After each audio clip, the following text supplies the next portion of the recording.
자, 오후에 이제 하나님 말씀을 보겠습니다. 오후에 하나님 말씀은 마태복음이에요. 마태복음 3장 1절로부터 12절까지입니다. 마태복음 3장 1절로부터 12절까지 제가 읽겠습니다. 그 무렵에 침례인 요한이 와서 유대 광야에서 전파하여 말하기를 너희는 회개하라 천국이 가까이 왔느니라고 하니 이 사람은 선지자 이사야가 말한 그 사람이라. 말하기를 광야에서 외치는 자의 음성이 있어 너희는 주의 길을 예비하고 그의 길들을 곱게 하라고 하는도다 하였더라. 이 요한은 낙타털로 만든 옷을 입고 허리에 가죽띠를 둘렀으며 그의 음식은 메뚜기와 야생꿀이더라. 그때 예루살렘과 온 유대와 요단강 주위의 모든 지역에서 그에게 나와 자기들의 죄들을 자백하고 요단강에서 그에게 침례를 받더라. 그러나 그가 많은 바리새인과 사두개인이 그의 침례 베푸는 데 오는 것을 보고 그들에게 말하기를 오 독사들의 세대야 누가 너희에게 다가오는 진노에서 피하라고 경고하더냐. 그러므로 회개에 합당한 열매들을 맺고 아브라함이 우리의 조상이라고 너희 속으로 말하려 생각지 말라. 내가 너희에게 말하노니 하나님께서 이 돌들로도 아브라함의 자손이 되게 하실 수 있느니라. 이제 또한 도끼가 나무 뿌리에 놓였으니 그러므로 좋은 열매를 맺지 못하는 나무마다 찍혀 불 속에 던져지리라. 나는 정녕 회개시키기 위하여 너희에게 물로 침례를 주거니와 내 뒤에 오시는 분은 나보다 더 능력이 많으시니 나는 그분의 신을 들 만한 자격도 없느니라. 그분은 성령으로 또 불로 너희에게 침례를 주시리라. 그분은 손에 키를 들고 자기의 타당마당을 철저히 정결케 하시며 자기의 알곡은 모아서 창고에 들이실 것이나 죽정이는 꺼지지 않는 불로 태우시리라고 하더라. 자, 오늘 설교 제목은 광야와 요단강이 주는 영적 의미입니다. 광야와 요단강이 주는 영적 의미. 마태복음 3장 이 말씀이 이제 교리적으로 어떻게 적용되는지 여러분들이 잘 알고 있기 때문에 구체적으로 설명을 하지 않겠습니다. 다만 이 마태복음 3장의 말씀을 이 시대에 어떻게 영적으로 적용을 해야 하는지를 다루면서 함께 은혜를 나누어 보도록 하겠습니다. 많은 이들이 예수 그리스도의 이름을 부르고 있어요. 예수 그리스도의 이름을 부르면서 그분을 섬기고 있는 것이 분명한데 그런데 왜 그리스도를 닮아가는 모습은 보이지 않는 것일까요? 왜 나의 믿음은 정체된 것만 같고 더 이상 앞으로 나가는 진전이 없다고 느껴지는 것일까요? 그 이유를 오늘 이 말씀에서 발견하시게 될 겁니다. 우리가 인생의 여정을 나아가다 보면은 변화되는 시기나 또 이 특별한 믿음이 필요한 시기들이 있어요. 그래서 광야는 우리 믿음의 생활에서 매우 중요한 위치를 차지하고 있습니다. 자, 그래서 이 말씀을 통해서 이 광야라는 이 말씀을 통해서 우리는 배워야 할 것들이 참으로 많이 있어요. 출애굽 광야에서 무엇을 배워야 할 것인지 이미 보여주셨지만 주님께서는 마태복음 11장에서 다시 한번 광야를 언급하시면서 우리들로 하여금 큰 교훈을 얻도록 해주시고 있습니다. 자, 우리가 광야에서 볼 수 있고 광야에서만 들을 수 있고 광야에서만 얻을 수 있는 것들이 있어요. 그래서 우리의 신앙은 그 위치가 어디에 있느냐, 그 위치가 어디 있느냐 이게 참으로 중요합니다. 그리스도 아니냐 아니면 그리스도 밖이냐, 광야인가 아니면 왕궁인가. 그럼 여러분이 머무는 자리가 어디냐. 광야로 들어가지 아니하면 결코 경험할 수 없는 것들이 있죠. 결코 알 수 없는 것들이 있어요. 광야라는 것은 아름다운 축복과 비밀이 거기에 들어 있습니다. 오늘 우리로 이 광야의 길을 걷게 하시는 그 이유를 여러분 모두가 발견하시기를 바랍니다. 우리는 광야로 나가야 합니다. 그리고 요단강으로 나가야 합니다. 오늘 이 시대에 광야로 가장 먼저 나가야 할 사람들이 누구냐면 목사들이에요. 목사들이 먼저 광야에 머물지 아니하면 외쳐야 할 것을 외칠 수가 없기 때문이에요. 오늘 본문에 보면 이 침례인 요한이 왜 광야에서, 하필이면 광야에서 회개하라고 복음을 전했을까요? 그 이유를 좀 잠시 살펴보도록 하겠습니다. 여러분이 잘 아시다시피 요한은 주의 길을 곱게 하는 광야에서 외치는 자의 음성이에요. 그래서 침례인 요한은 광야에서 기거했고, 그 반대로 적그리스도의 상징인 헤롯 왕은 예루살렘에 기거하고 있었죠. 왕궁에 기거를 하고 있었습니다. 그곳엔 헤롯과 함께한 종교 지도자들이 거기에 있었죠. 지금 이 시대를 그대로 우리에게 나타내 보여주고 있습니다. 정치 지도자들은 종교 지도자들과 이게 손을 잡아요. 앞으로 더 심해지는데, 종교 지도자들과 정치 지도자들이 이제 손을 잡는 것이 갈수록 이제 더 심해지게 되는데, 그런 그 가운데 하나가 바로 WCC예요. WCC 운동, WEA, NCCK 같은 이런 종교연합입니다. 그래서 교회들이 마침내 마귀의 수중으로 다 넘어가 버렸어요. 자, 우리가 오늘 여기서 살펴볼 것은 왜 침례인 요한이 광야에 있었는가 하는 겁니다. 여러분, 침례인 요한이 누구예요? 침례인 요한은 어떤 사람입니까? 여러분, 마태복음 11장으로 한번 가보세요. 마태복음 11장 9절, 7절부터 한번 보도록 하겠습니다. 예수님께서 이제 침례인 요한에 대해서 이제 설명을 하시는데, 11장 7절부터 봅니다. 그들이 떠나자 예수께서 무리에게 요한에 관하여 말씀하시기 시작하시더라. 너희가 무엇을 보려고 광야에 나갔더냐? 바람에 흔들리는 갈대더냐? 아니면 너희가 무엇을 보려고 나갔더냐? 부드러운 옷을 입은 사람이더냐? 보라, 부드러운 옷을 입은 사람들은 왕궁에 있느니라. 그러면 너희가 무엇을 보려고 나갔더냐? 선지자더냐? 그렇다. 내가 너희에게 말하노니 선지자보다 더 훌륭한 사람이니라. 마태복음 11장을 읽어드린 이유를 이제부터 설명을 해드리겠습니다. 너희가 무엇을 보려고 광야에 나갔더냐? 바람에 날리는 갈대더냐? 그들이 왜 광야에 나갔느냐? 선지자보다 더 훌륭한 요한을 보려고 나갔어요. 요한을 보기 위해서 나갔죠. 자, 우리가 좀 알아야 할 것은 첫 번째, 요한은 어떤 사람인가? 요한이 어떤 사람이냐? 요한의 정체성을 좀 알아야 되겠죠. 요한은 엘리야의 영으로 온 사람이에요. 엘리야의 영으로 온 사람이에요. 요한이 어떤 사람인지는 우리 주님께서 구체적으로 이제 설명을 해 주셨는데, 그 마태복음 11장 11절을 한번 보세요. 11장 11절. 진실로 내가 너에게 말하노니 여자에게서 태어난 사람 가운데 침례인 요한보다 더 큰 사람은 일어난 적이 없었느니라. 그러나 천국에서는 가장 작은 사람이라도 그보다 더 크니라. 이게 무슨 말일까요? 이 구절에 대해서 뭐 세 가지 이제 기본적인 해석이 있어요.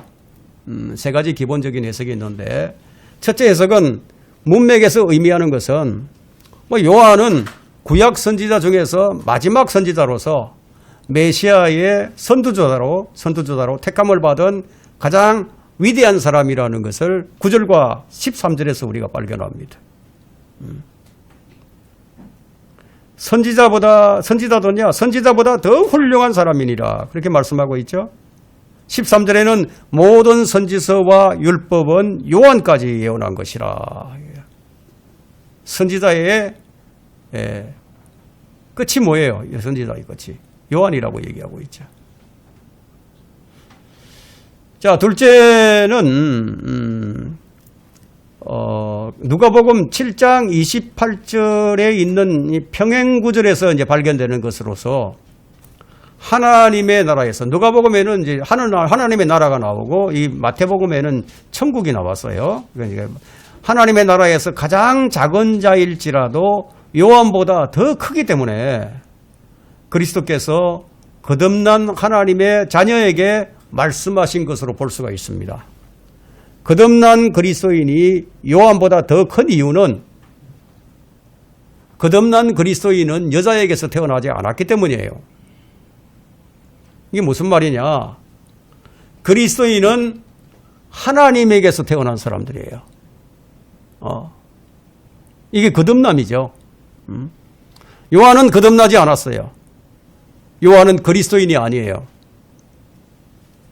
요한은 그리스도와 한 몸을 이루지 못했어요. 그런데 그리스도인들은 우리 주님과 한 몸을 지금 이루고 있어요. 요한의 사역은 이스라엘 민족과 팔레스타인 땅에 제한되어 있었어요. 하지만 그리스도인의 사역은 제한이 없어요. 온 세상에서. 자, 이런 다른 점이 있습니다. 세 번째는 이제 예언적인 적용으로 볼 때, 그 예언적인 적용으로 초림 때 유대인들이 만일 민족적으로 회개하고 예수님을 그들의 메시아로 받아들였다면 물리적이고 눈에 보이는 천년왕국에서 유대인들은 요한보다 더 좋은 기회를 가질 수 있었지만 요한보다 더 좋은 기회를 가질 수가 있었다는 거예요. 왜냐하면 그들은 다윗의 보좌에 앉아 계신 예수 그리스도를 실제로 볼 수 있을 것이지만 요한은 그렇지 못했어요. 사람들이 요한에게 질문을 했습니다. 너는 도대체 누구냐? 네가 선지자냐? 아니면 네가 오기로 예언된 엘리야냐? 이렇게 질문을 하니까 요한이 나는 선지자도 아니고 나는 엘리야도 아니다 이렇게 대답을 했어요. 그런데 예수님께서 하신 말씀을 보면 너희가 받을 의향만 있다면 그는 엘리야니라 이런 말씀을 하셨어요. 마태복음 11장 14절 한번 보세요. 11장 14절 만일 너희가 그것을 받을 의향만 있다면 오기로 되어 있는 엘리야가 바로 그 사람이니라. 이게. 침례인 요한은 자신은 선지자도 아니고 엘리야도 아니라고 하는데 근데 예수님께서는 오기로 약속된 엘리야가 바로 그 사람이다. 그런데 조건이 있죠. 만일 너희가 그것을 받을 의향만 있다면 이렇게 돼요. 자, 이 말씀이 모순된 말씀일까요? 그렇지가 않죠. 만일 유대인들이 예수님을 그들의 민족적 메시아로 받아들였다면은 그럼 요한은 엘리야가 되는 거예요. 천국은 실현이 되고 침례인 요한은 구약 성경에 오기로 약속된 예언된 엘리야가 되었을 것이라는 그런 말씀이에요. 만일 예수님을 그들의 메시아로 받아들였다면 이것이 전제 조건이죠. 그래서 너희가 받을 의향만 있다면 너희가 받을 의향만 있다면 이게 참 중요한 말씀이에요. 너희가 받을 의향만 있다면 우리가 복음을 전해요. 사람들이 복음을 받을 의향만 있다면 어떻게 됩니까? 영생을 얻죠. 그죠?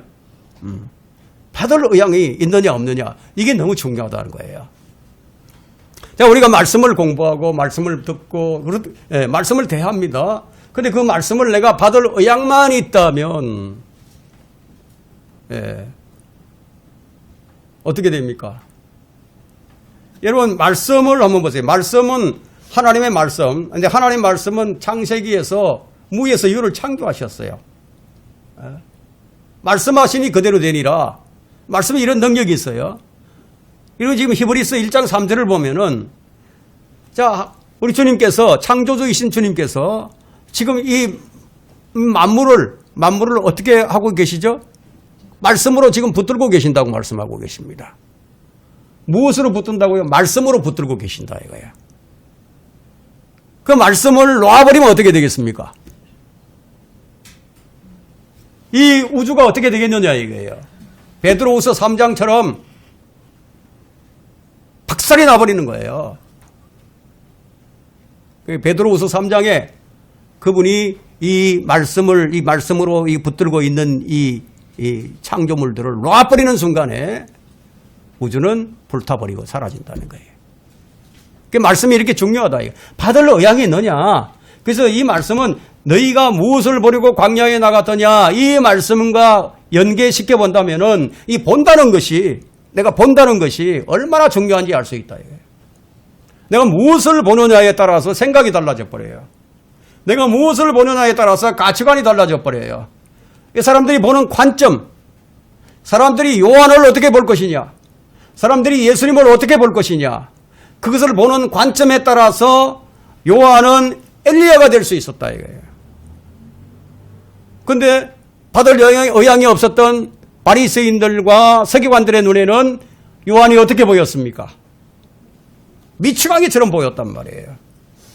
그래서 우리가 뭔가를 이게 본다고 해서, 눈으로 본다고 해서 그게 다 보는 게 아니라는 거예요.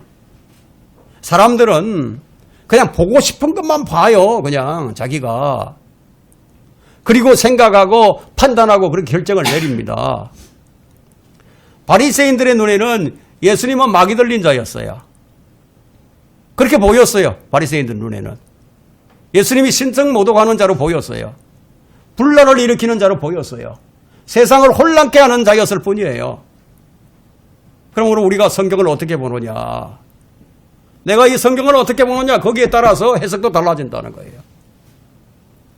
그러나 사실은요, 사실은 팩트, 이 사실은 아무리 내가 왜곡한다고 하더라도 사실은 그대로죠. 사실은 변하지 않아요. 사실은 사람들이 숫자를 갖다가 1이라는 숫자를 2로 읽는다고 해서 숫자 1이 2가 되지 않죠. 자, 어떻게 보느냐, 어떻게 받아들이느냐, 너무 중요하다는 겁니다. 같은 성경 구절에서도 보는 관점에 따라서 받아들이는 것이 달라져 버린다 이게. 우리 주님께서 너희가 무엇을 보려고 광야에 나갔더냐, 무엇을 보느냐, 보는 것은 너무도 중요하다. 요한은 왕궁과는 거리가 아주 먼 광야의 사람이었어요. 하지만 이 광야는 어떤 곳입니까? 우리 믿음의 여정에서 반드시 거쳐야 하는 것이죠. 그래서 주님께서 너희가 무엇을 보려고 광야에 나갔더냐 이 질문을 하시면서 무엇을 등장시키느냐 하면 갈대와 부드러운 옷과 왕궁과 요한을 등장시키고 있어요. 여기서. 갈대는 보통 무엇을 의미하죠? 흔들리는 마음이죠.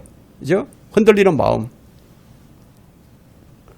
그럼 예수님께서 광야에서 외치는 자의 그 요한에 대해서 말씀하시면서 왜 왕궁에 있는 부드러운 옷을 입은 사람과 대조를 해서 말씀을 하셨을까요?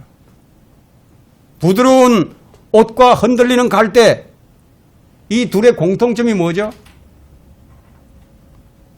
둘 다 흔들리는 거예요. 예. 옷은 바람에 찰랑찰랑 흔들리잖아요. 예. 아주 좋은 옷을 입어보세요. 150수 정도 되는 그런 옷을 탁 입으면요. 윤기가 촤르 그러면서 옷이 찰랑찰랑 움직입니다. 주름도 잘 안 가고요. 비싼 옷이잖아요. 그런 걸로 코트 하나 사 입으려면 몇백만 원 줘야 됩니다.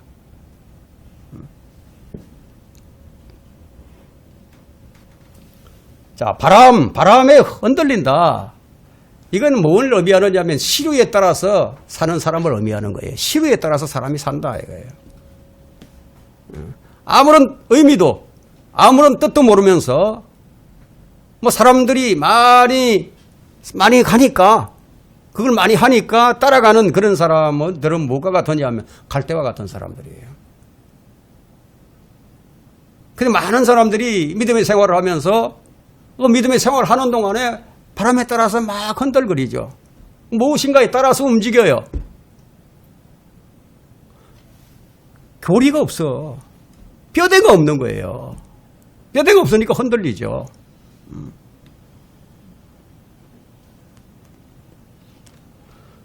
자, 그런 사람들은 뭐가 같으냐 하면은 갈대와 같은 사람들인데 자기 이익에 따라 움직이고 자기 즐거움에 따라서 움직이는 사람들이에요. 그래서 성경을 읽을 때도 설교를 들을 때도 자기가 보고 싶은 것만 보고 자기가 듣고 싶은 것만 듣고 믿고 싶은 것만 믿어요. 뭐 그게 정말 하나님의 말씀인지 그건 중요하지 않아요, 별로.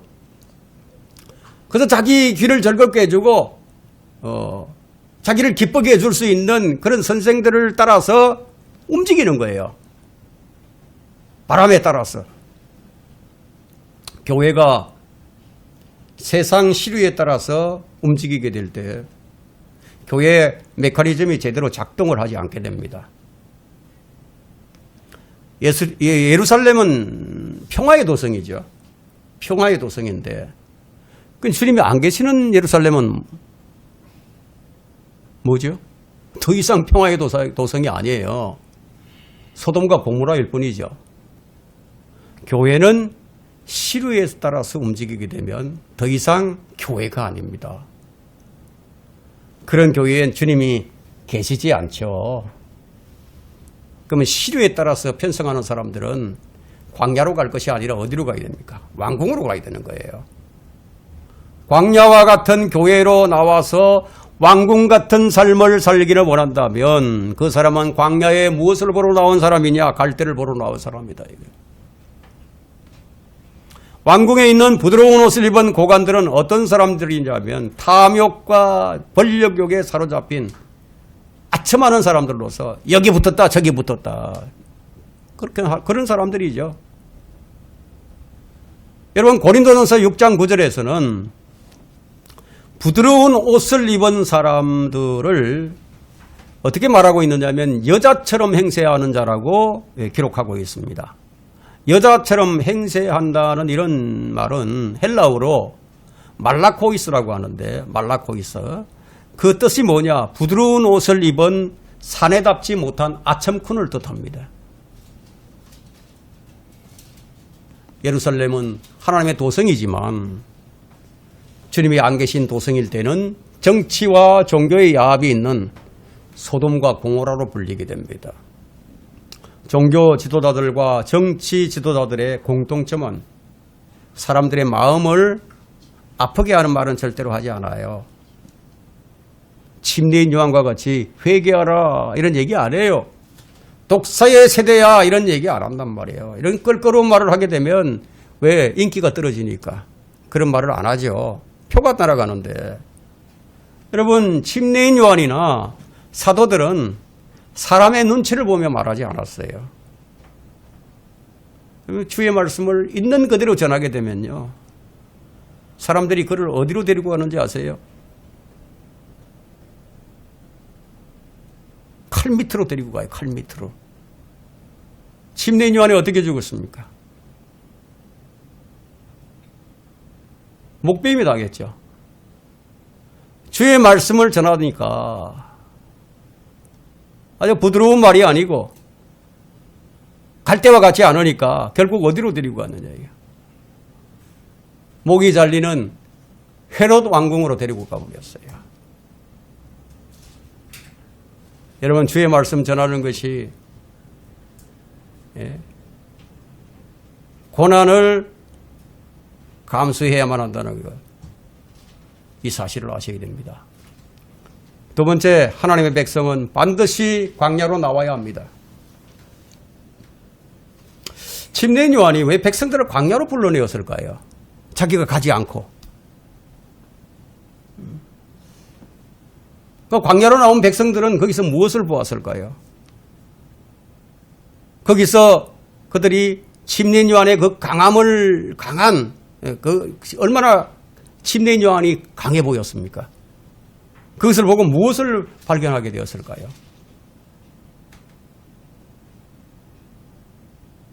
갈대를 보는 게 아니라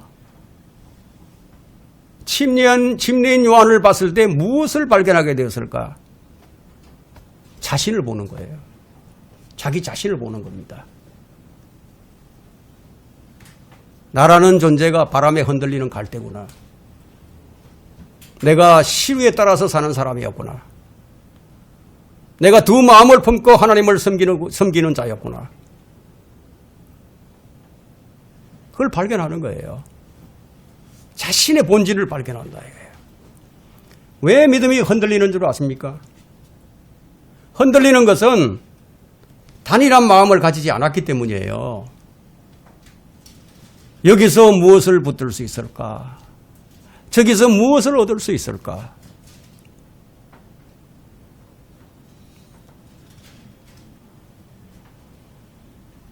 세상에 소망을 두고 살았구나. 그래서 직장이 먹여주는 것 같고 좋은 학교 들어가야 보장이 있는 것 같고 여러분 그런 것들은 언제나 우리를 흔들리게 만드는 것들입니다. 분명히 주님을 섬기는 것이 확실한데 그런데 믿음의 진전을 못 느낀다. 오늘 설교를 들었는데도 설교를 예배를 마치고 돌아가면 남는 게 하나도 없어.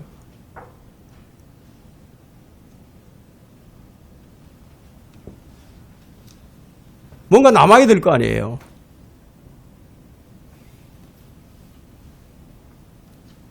광야에서 무엇을 보려고 합니까? 광야 같은 교회에 나와서 왕궁을 보려고 하고 있다 이거예요. 왕궁을 동경하죠. 그래서 이스라엘 사람들이 40일이면 들어갈 가나안 땅을 돌고 또 돌아서 40년이라는 시간이 걸렸던 겁니다. 침례인 요한이 왜 이스라엘 백성들을 광야로 초청을 했을까요? 첫째는 소돔과 고모라 성이 된 예루살렘에서 나와야만 했습니다. 이것은 무엇을 의미합니까? 세상에서의 분리를 의미하죠. 예? 왜 우리가 세상에서 분리를 해야 하죠? 그 이유가 무엇인지 아세요? 왜 우리가 세상과 함께하면 안 되는지 아세요? 이 세상은 불에 태워지기 위해서 간수되고 있으니까요. 그래서 우리를 세상에서 건져내는 거예요. 하나님께서.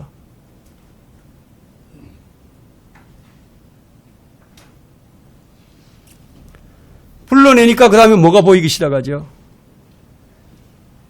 흔들리는 갈대가 보이기 시작합니다. 흔들리는 갈대를 보면서 또 뭐가 보이죠? 비로소 내 자신의 상태가 보이기 시작합니다. 여러분, 자신의 상태를 말씀을 통해서 보지 못하면 그 사람은 믿음의 진전을 이룰 수 없습니다. 갈대와 같이 내 마음이 바람에 흔들리는구나. 또 광야에는 또 뭐가 보이죠? 거기 광야에 나가면 황량한 모래가 있죠. 모래. 예, 땅이 경작을 할 수 없어요. 메마른 땅이에요. 뭐가 있습니까? 가시덤불이 있어요. 예. 거기서 그런 것들을 보면서 내 마음이 이렇구나. 내 상태가 지금 이렇구나. 그리고 그 끝은 어디를 향하죠? 자기를 부인하는 곳으로. 자기를 부인하는 곳으로. 날마다 자기를 부인하고 자기 십자가를 지고 주님을 따르라고 말씀하신 자기를 부인하는 요단강으로 가는 거예요. 자기를 부인하는 요단강으로. 거기로 이 침례인 요한이 백성들을 데리고 갔어요. 요단강에서 침례를 통해서 백성들로 하여금 죽음을 맛보게 하고 새롭게 회생시키는 것을 경험하게 됩니다. 광야에서의 요단강은 바로 이런 의미가 있는 거예요. 광야까지 갔는데 요단강을 가보지 못했다. 그러면 뭘 보러 나간 겁니까? 근데 사람들이 이런 것들을 잘 보지를 못해요. 그래서 주님께서 하시는 말씀이 귀 있는 자는 들을지어다 이거예요. 귀 있는 자는 들을지어다. 무슨 귀를 가진 거예요? 영적인 귀를 가지고 있는 사람은 들을 수 있다는 거예요. 왜 사람들이 성경을 읽어도 설교를 들어도 이해하지 못하는지 아세요? 자기가 원하는 것만 듣기도 해요. 자기가 듣고 싶은 것만 듣는다 이거야. 그래서 귀 있는 자는 들을지어다. 이 말의 의미는 결국은 회개하라는 요한의 음성을 듣고 나는 돌이켜야 할 자구나. 이 길을 내가 계속 가다가는 나는 멸망한다는 것을 깨닫는 마음을 의미하는 겁니다. 저는 오늘 지금 교리적인 설교가 아니라 영적인 설교를 하는 거예요. 영적인 교훈을 얻기 위해서. 로마서 1장 19절에 따르게 되면 우리 사람들 안에는 하나님을 알만한 것들이 들어있어요. 모든 사람의 마음속에 하나님을 알만한 것들이 내재되어 있다는 거예요. 그래서 사람들은 본성적으로 내가 이렇게 살다가는 멸망할 수밖에 없다는 것을 어렴풋이 다 알아요. 그런데 이것을 알면서도 그냥 계속 무시하고 살아가죠. 마치 마약에 중독된 것처럼. 누가 끌고 가죠? 사탄이 끌고 간다는 거예요. 왜 들을 기가 없는가? 왜 들을 기가 없어져 버린? 사탄에게 길을 내어줬으니까. 그래서 바울은 이렇게 얘기를 합니다. 디모데후서 4장 2절로부터 4절에서 너는 말씀을 전파하라. 때를 얻든지 못 얻든지 말씀을 전하라는 거예요. 때를 얻든지 못 얻든지 항상 대비하라. 모든 오래 참음과 교리로 견책을 하고 책망하고 권고하라. 때가 이르리니 사람들이 건전한 교리를 견디지 못하고 그들 자신의 정욕에 따라 가려운 길을 즐겁게 해줄 선생들을 많이 두리라. 또한 그들의 귀를 진리에서 돌이켜 꾸며낸 얘기로 돌리리라. 지금 이 교회 시대가 바로 이와 같습니다. 이 말씀에 따르게 되면 그만큼 광야에 있기를 거부하고 왕궁에 있기를 원하는 교인들이 많다는 거예요. 사탄의 긍정적인 설교의 길을 쫑긋했던 이보처럼 그런 설교의 길을 내어준다는 겁니다. 그러나 주의 말씀은 큰 망치 같아서 책망하고 권고를 합니다. 견책을 합니다. 이 시대의 주님의 말씀에 귀를 기울일 만큼 자기의 본질을 보는 자들이 별로 없다는 거예요. 자기 본질을 봐야 돼요. 자기 본질을 알고 나면 너무 비참해 자기가.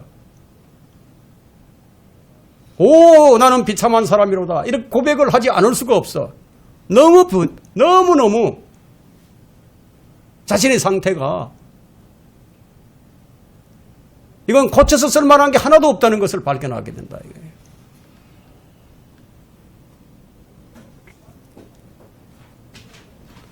그러다 보니까 회개하라고 하는 설교를 들을 수 있는 귀가 없는 시대가 되어버렸다. 이거예요.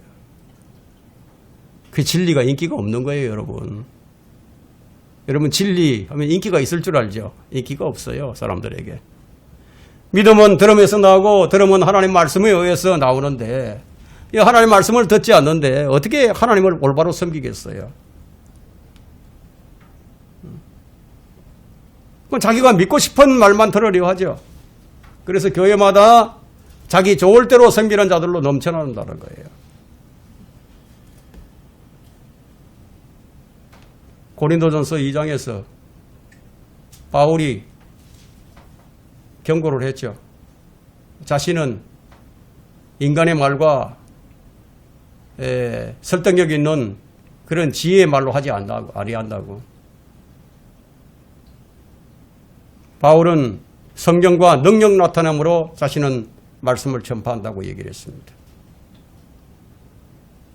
왜냐하면 너희 믿음이 인간의 지혜에 근거하지 않게 하기 위해서.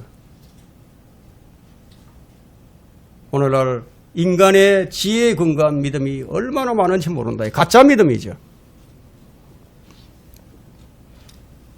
그런 곳에서는 아무리 말씀의 단비가 쏟아져 내린다고 하더라도 마음의 문이 닫혀 있으니까 받을 의향이 없으니까 한 방울도 들어가질 않아요. 자, 이 시대가 어떤 세대인지 마태복음 11장 15절부터 17절에서 보여주는데요. 마태복음 11장 15절부터 17절까지 들을 귀 있는 자는 들을지어다. 그러나 내가 이 세대를 무엇에 비유할까? 그것은 마치 어린아이들이 장터에 앉아 자기 친구들을 부르며 말하기를 우리가 너희를 향해 피리를 불어도 춤추지 아니하며 너희가 춤추지 아니하며 우리가 너희를 향해 애통하여도 너희가 통곡하지 아니하였도다 함과 같으니라.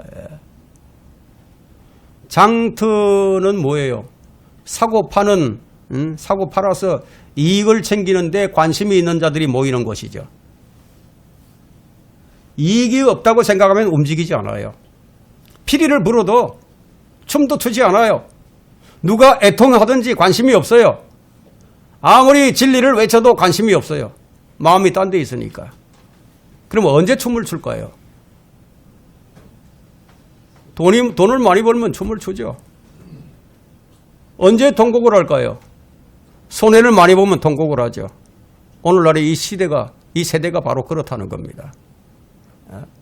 아무리 불러도 광야로 나오지 않아요.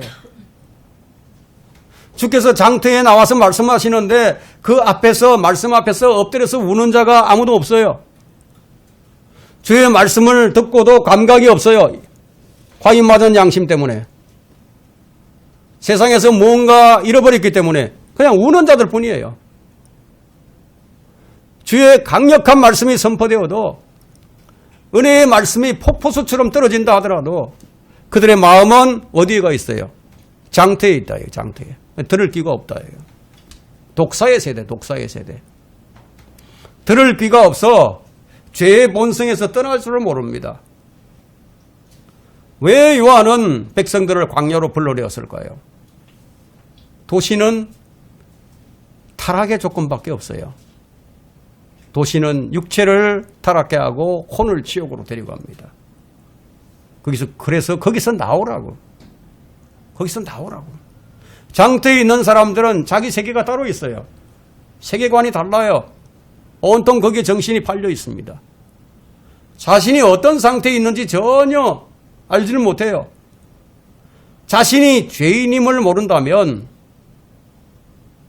자신의 끝이 지옥의 심판인 것을 모른다면 그 사람은 구원자를 찾지 않아요.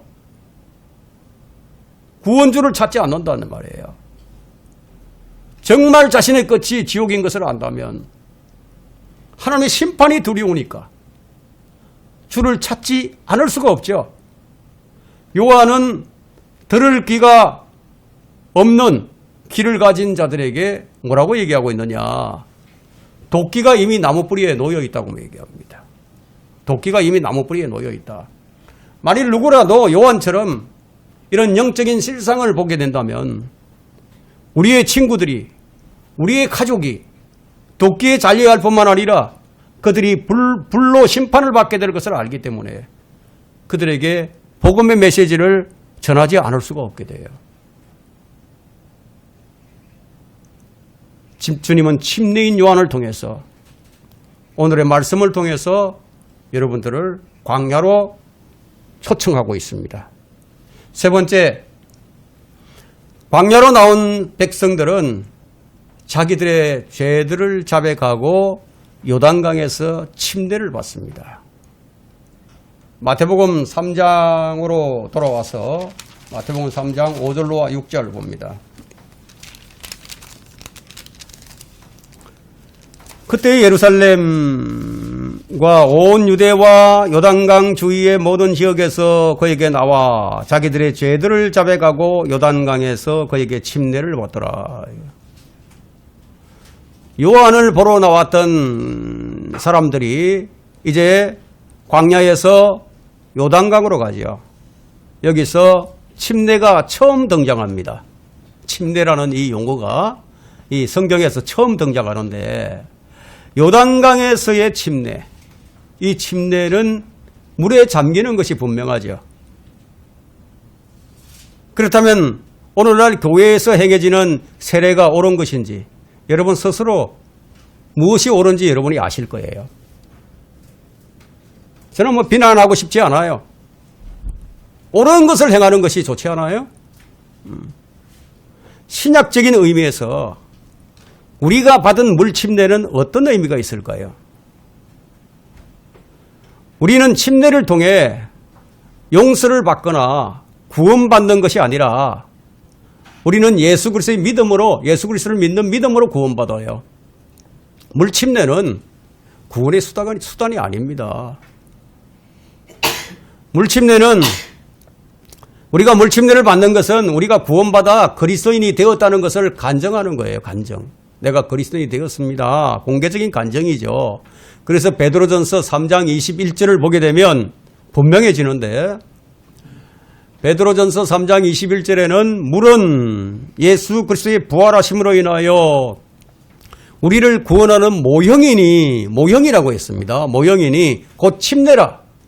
이것은 육체의 더러움을 제거하는 것이 아니라 하나님을 향한 선한 양심의 응답이라. 여러분 이거 너무 분명하지 않아요?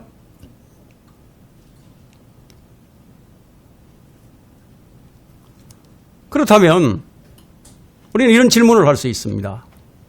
침례가 구원이 아니라면 왜 사람들은 요한의 침례를 받아야 했을까요? 앞서 제가 말씀드렸듯이 요한은 어떤 사람이냐? 요한의 사역은 왕의 길을 예비하는 사역이었어요. 왕의 길을 예비한다. 그 왕의 길을 예비한다는 것은 무슨 의미가 있느냐?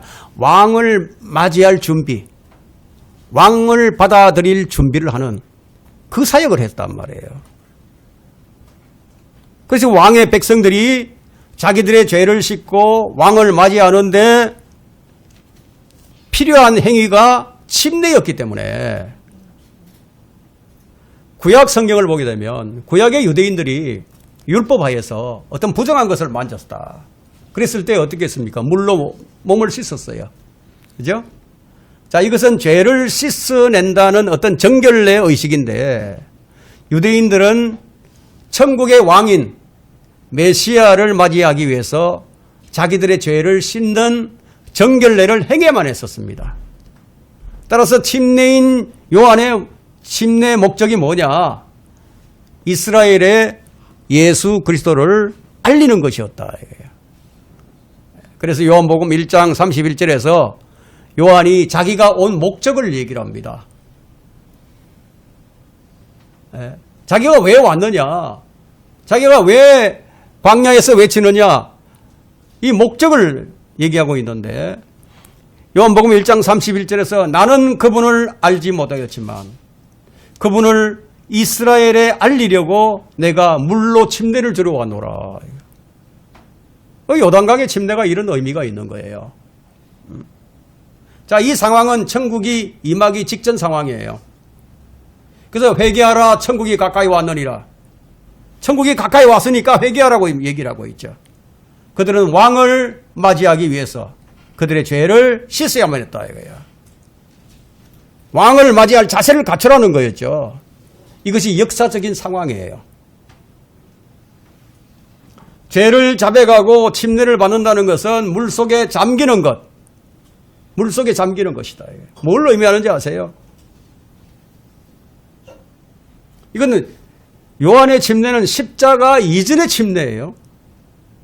그럼 우리는 십자가 이후의 침례를 받죠. 그죠? 또 십자가 이후에 침례를 받는 유대인들이 또 있어요. 유대인들이 십자가 이전에 침례를 받고 십자가 이후에 침례 받는 게 있단 말이에요. 자, 요건 조금 서로 다르단 말이에요. 그냥 물속에 잠긴다는 것, 이것의 의미가 뭐냐? 자, 우리가 침례를 받을 때 물속에 잠긴다. 이것이 의미가 뭐냐? 그리스도와 함께 죽고 그리스도와 함께 묻히고 그리스도와 함께 물속에서 다시 나와서 살아났다. 이걸 상징하는 겁니다. 물침례는 자신이 주님과 함께 죽고 함께 묻히고 함께 부활한 것을 다른 사람들에게 공개적으로 간증하는 것이다. 이거예요. 자, 이런 성경적 의미가 있음에도 좀처럼 이 침례에 대한 인식이 잘못된 인식에서 벗어나지 못하고 있어요. 왜 그런지 아십니까? 자기가 한번 옳다고 생각한 것에서 사람들은 좀처럼 돌이키지를 못해요. 그만큼 사람들이 하나님의 말씀에, 주의 말씀에 굴복하지 않는다는 거예요. 복종하지 않아요. 한 번 바뀐 사고방식, 자신의 고정관념 좀처럼 바뀌지 않습니다. 자기 생각을 내려놓지 못한다는 얘기야. 야, 이게 아니었구나. 이게 정말 내가 잘못 알고 있었구나. 이걸 언제 알게 될까요? 광야로 나와서 자신의 본질을 보는 사람만이 그걸 알게 되는 거예요. 자신이 얼마나 추한 존재인지, 자신 속에 무엇이 들어있었는지, 그것을 보기 전에는 주님을 진정으로 찾지 않게 되어 있습니다. 마태복음 3장 11절에서 자, 요한은 뭐라고 얘기하겠죠? 요한은 나는 정녕 회개시키기 위하여 너희에게 물로 침례를 주거니와 이런 말을 하죠. 자, 요한의 침례는 회개시키기 위한 것인데 회개는 무엇입니까? 돌이키는 것이라고 말씀드렸죠. 그들은 예수 그리스도께로 돌이키는 회개에 합당한 열매를 맺어야만 했습니다. 우리가 주님을 만나기 전에 반드시 보아야 할 것이 뭐냐? 우리 자신의 본질이다 이거예요. 나는 마땅히 죽어야 할 죄인이구나. 나는 구제불능이구나. 예수 그리스도가 아니면은 가망성이 전혀 없구나. 여러분 이걸 못 보면요, 그 구원은 가짜예요.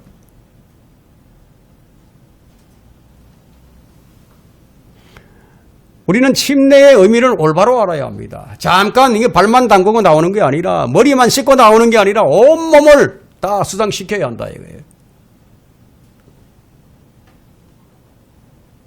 이건 뭘 의미하는지 아세요? 발만 씻고 나오는 게 아니고 머리만 씻는 게 아니고 온몸이 다 들어가야 한다는 의미는 내게 좋은 것이 아무것도 없다 이거예요. 다 그냥 죽어야 할 것뿐이다 하는 겁니다. 그래서 침례는 죽고 묻히고 부활하는 것을 상징하는 거예요. 그런데 요한이 뭐라고 얘기합니까? 이제 내 뒤에 오시는 분은 나보다 더 능력이 많으시니, 그러니까 요한의 목적이 바로 예수 그리스도를 알리는 것인데, 자, 여러분 자신을 볼 때 어떤 모습을 봅니까? 나는 가망성이 없는 것이구나. 이걸 보는 거예요? 바리새인들과 사두개인들은 자기들이 옳게 믿는다고 생각을 했어요. 그럼 요한이 그들을 향해서 뭐라고 얘기합니까? 아브라함이 너희의 조상이라고 너희 속으로 말하려고 하지 말라 이거예요. 내가 너희에게 말하노니 하나님께서는 이 돌들로도 아브라함의 자손이 되게 할 수 있느니라. 그들은 아브라함의 자손이 분명한데, 그런데 요한은 아브라함을 너희의 조상이라고 얘기하지 말라 이거예요. 이 말씀이 무슨 의미가 있습니까? 너무나 모순돼 보이죠? 이 사람들은 예수님을 자신들의 왕으로 맞이할 생각이 전혀 없는 사람들이었다 이게. 그러면서 아브라함의 자손이라고 자랑했기 때문에 예수님께서 그들을 향해서 뭐라고 얘기합니까? 너희 아비는 사탄이다 이렇게 얘기를 하죠. 요한복음 8장 44절에서. 이들을 주님께서 어떻게 하실 것인지를 침례인 요한은 이렇게 설명을 합니다. 10절 마태복음 3장 10절에 이제 또한 도끼가 나무 뿌리에 놓였으니 그러므로 좋은 열매를 맺지 못하는 나무마다 찢겨 불 속에 던져지리라.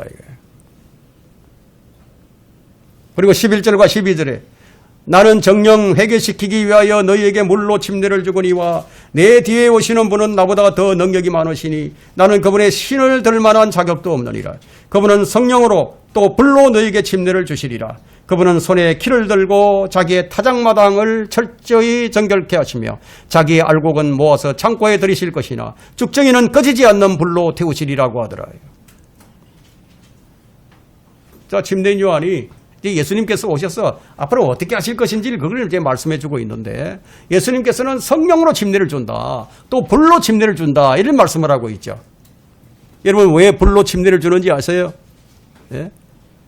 손에 키를 들고 타작마당을 정결케 하는 분인데, 타작마당은 어디예요? 타작마당은 온 세상이에요. 자, 역사적으로 볼 때 이 성경에서 말하고 있는, 이 마태복음에서 말하고 있는 이 지금 타작마당은 이스라엘. 그분은 알곡과 쭉정이의 분리 작업을 통해서 알곡에 속한 사람들은 구원하시고 쭉정이에 속한 사람들은 심판한다는 거예요. 여기 이제 오해가 있죠. 여기 오해가 있어서 진리를 왜곡하는 사람들이 여기서 생겨납니다. 요한이 분명하게 이제 성령으로, 예수님께서는 성령으로 또 불로 침례를 주실 것이다. 이렇게 이제 말을 했는데, 이렇게 말을 했지, 침례인 요한이 성령의 불이라고 말씀하지 않았어요. 성령의 불이라고 얘기하지 않았어요. 성령으로 또 불로. 자, 이걸 연결형 조사라고 말하는데, 따로따로인 거죠. 성령 침례 따로, 불 침례 따로예요. 그게 무슨 말이에요? 성령과 불은 다르다는 거예요. 이걸 임의적으로 자기 마음대로 일방적으로 해석하는 사람들이 있는데, 이들은 성령의 불로 해석을 해서 성경을 엉망으로 만들어버리죠. 사도행전 2장에 오순절날에 성령께서 임하셨죠. 그때 임한 성령은 불이 아니었어요. 여러분, 사도행전 2장 3절로 한번 가보세요.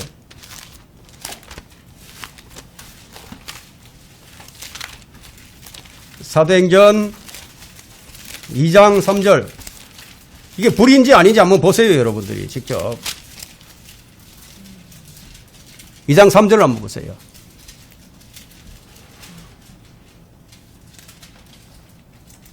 사도행전 2장 3절. 거기에 불같은 모양으로 갈라진 혀들이 나타나 그들 각 사람 위에 머물더니, 예. 불같은 모양이지 불이 아니잖아요. 불의 모양을 하고 있었죠. 여러분, 그 마네킹이 있죠, 마네킹. 마네킹이 옷을 입혔어요. 마네킹이 사람의 모양이지 사람이 아니잖아요. 불 같은 모양은 다른 거죠. 근데 사람들은 뭐 이렇게도 보고 그냥 보고 싶은 대로 그냥 보면서 진실을 왜곡해 버린다는 거예요. 많은 사람이 불침례를 성령 침례로 오해를 합니다. 불침례는 문자 그대로 지옥불을 의미해요. 그건 심판의 불이에요. 타작마당에서 타작을 한다는 거예요. 알곡과 죽정이로. 이것을 우리가 12절과 연관해 볼 때 아주 명확해지는데, 타작마당을 정결케 하시는 분께서 쭉정이를 꺼지지 않는 불로 태우시는 것, 이것이 불침례다 이거예요. 이것을 모르고 불침례를 받으라고 말하는 설교자가 있다면 그 설교자는 청중들을 지옥에 가라고 설교하는 거예요. 성령 침례는 무엇입니까? 예수 그리스도를 마음으로 믿어 그분을 자신의 개인의 구주로 영접을 할 때 그리스도의 몸 안으로 들어가 잠기는 것을 침례라고 얘기합니다. 그것이 성령 침례예요. 그래서 고린도전서 12장 13절에서는 이 침례를 가리켜서 한 몸 안으로의 침례라고 얘기합니다. 그리스도의 몸 안으로 침례를 받는 것을 얘기한다 이거예요. 이 침례는 구원과 동시에 일어나는 사건이에요. 이것은 예수 그리스도가 나를 위해 죽고 묻히고 부활하셨다는 사실을 믿고 그분을 영접하면서 즉시 일어나는 사건이에요. 그래서 성도가 이제 물침례를 받는 것은 바로 자신이 그리스도와 함께 죽었고 묻혔고 부활했다는 것을 간증하는 것이다 이거예요. 가장 나쁜 것이 무엇인지 아십니까? 여러분, 가장 나쁜 것, 성경을 사사로이 해석하는 거예요. 진리를 왜곡하는 것.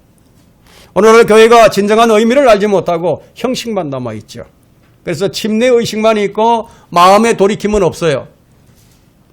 완전히 마음을 주님께로 돌이키질 않아요.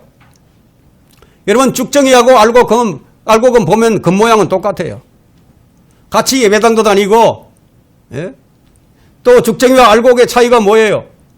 그 차이는 속이 들어있느냐 없느냐 이거죠. 그죠? 그 차이는 생명이 있느냐 없느냐 이 차이예요. 자, 알곡과 죽정이는 똑같이 교회 나와서 같이 헌금도 하고 찬송도 하고 기도도 하는데, 그런데 그 안에 생명이신 주님이 계시지 않아요. 죽정이에요, 그게. 성령 침례를 못 받았으니까, 거듭나지 않았으니까, 구원받지 못했으니까, 그런 사람들을 시편 1편에 있는 말씀과 같이 바람에 날리는 죽정이에요.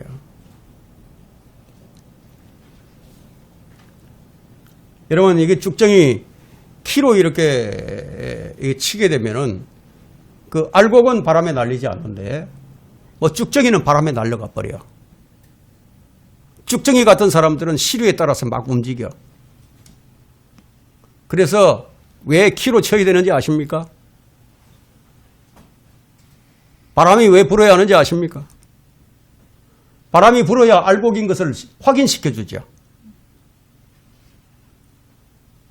요한은 그 침례를 위해서 회개하라고 외쳤는데 그들의 왕을 맞이할 준비를 하라고 외치는 외침이었어요. 내가 이 상태로는 하나님 앞에 설 수가 없는 존재구나. 그걸 발견하라고요. 여러분, 지난 한 주간 동안 여러분 한 주간 한번 돌이켜 보세요. 어떤 상태였는지. 주님은 죄인들을 불러 회개하려고, 회개시키려고 오셨어요. 회개는 무엇입니까? 주님께로 나오는 거예요. 이사야 55장 7절에는 악인은 자기의 길을, 불의한 사람은 자기의 생각들을 버리고 주께로 돌아오라. 그리하면 주께서 그에게 자비를 베푸시리라. 자기 길은, 자기 생각은 버리지 않고 주님께 나오면 아무 소용이 없어요. 여러분, 우리는 우리 자신을 고쳐서 쓸만한 게 하나도 없어요. 우리 생각 자체를 고쳐서 쓸만한 게 없다는 거예요. 우리는 죽어야 돼요. 그래서 그러기 전에 어떻게 해야 됩니까? 주님과 함께 살아나야 되겠죠. 예? 이게 침례의 의미입니다. 그렇지만 그렇지 아니하면 어떻게 살 것 같습니까? 예? 야곱같이 살게 되겠죠. 야곱이 계속 자기 머리를 굴리면서 살 길을 찾았죠. 그래서 야곱이 뭘 합니까? 계속 실패를 하죠. 그 방법을 찾으려고 하는 그 생각 때문에 너무너무 고통스러웠어요. 자기 생각을 버리지 않은 채로 주님을 경배할 수 있겠어요? 이런 자들이 주의 길을 예배할 수 있겠습니까? 순종의 삶을 살 수 있을 것 같아요? 여러분, 주의 길도 가고 내 길도 가고 그런 거 없어요, 여러분. 우리는 어디에서 와서 어디로 가는가? 우리는 하나님에게서 나왔기 때문에 우리는 하나님께로 갈 수밖에 없는 존재들이에요. 그렇다면 우리는 광야로 나와서 어디로 가야 되죠? 요단강으로 나가야 된다는 거예요. 오늘 이 광야와 이 요단강, 이것이 이런 의미가 있는 것을 여러분들이 잘 아시고, 또 오늘 이 주신 말씀을 여러분 마음에 깊이 새기시고 여러분 본질을 발견할 수 있어야 됩니다. 자신의 본질을 발견하지 못하는 사람들은 우리 믿음의 진전이 있을 수 없고 또 주님 앞에 진정으로 나갈 수 없게 됩니다. 무엇보다도 중요한 것은 내 자신을 보는 겁니다. 과연 나는 어떤 사람인가? 한번 생각해 보세요. 아무리 신실한 사람이라도요, 우리 하나님 앞에 자신의 그 모습 가지고 나갈 수 없어요. 우리가 나갈 수 있는 것은 오직 예수 그리스도 그분이에요. 그래서 그분께로 나와야 한다. 회개는 주님께로 돌이키는 것이다. 그리스도의 피의 능력은 우리로 하여금 살아계신 하나님을 섬기게 하는 그 능력이 있다고 히브리서 9장 14절에 기록하고 있습니다. 참으로 하나님을 믿는다고 하면서 하나님을 올바로 섬기지 않는 그런 사람들은 우리 성경적으로 볼 때 참으로 이상한 사람이에요. 예? 하나님의 말씀은 하나님께로 나온 사람은 하나님의 말씀을 듣느니라. 여러분 모두가 하나님의 말씀을 듣고 하나님께서 기뻐하시는 그런 삶을 살아가는 복된 성도들이 되시기를 간절히 기원합니다.